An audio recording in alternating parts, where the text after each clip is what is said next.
अस्सलामुअलैकुम नाज़रीन, मेरान टीवी में भलीकार मां हां मुबशिर सोलंकी ऐं मां आहियां फराशा। सब खां पहिरीं हिकु नज़र हेडलाइन ते। पाकिस्तान के सऊदी अरब का वधीक $1 अरब मिली विया। स्टेट बैंक तस्दीक करे छॾी। सऊदी अरब तरफां 15 अप्रैल ते $2 अरब वसूल थिया हुआ। स्टेट बैंक जो चवणु आहे त उहा रक़म सऊदी हुकूमत तरफां ऐलानल $3 अरब जी ॿी किस्त आहे। अमरीकी सदर ईरान सां ॻाल्हियुनि जे लाइ पुरउमीद। डोनाल्ड ट्रंप चयो आहे त ईरान ॻाल्हियूं न कंदो त बदतरीन मसइलनि खे मुंहुं ॾींदो। ईरान खे एटमी हथियार रखण जी इजाज़त नथा ॾेई सघूं। डील थियण ताईं ईरान जी सामूंडी नाकाबंदी बरक़रार रहंदी। साफ़िन सां ॻाल्हाईंदे अमरीकी सदर वधीक चयो आहे त ईरान सां डील जल्द थी वेंदी। तकड़ में का डील न कंदासीं।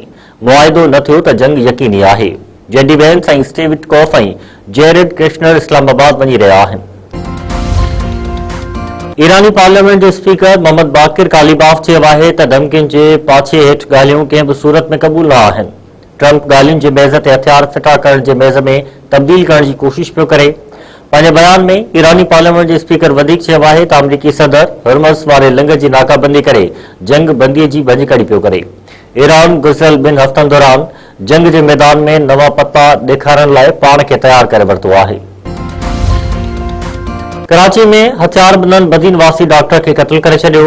मेहरान होटल वेझो फायरिंग में ॻोठ यूसुफ मेमण वासी डॉक्टर सारंग मारिजी वियो। पुलिस जो चवणु आहे त डॉक्टर सारंग ऐं संदसि घरवारी रिक्शा में सवार हुआ।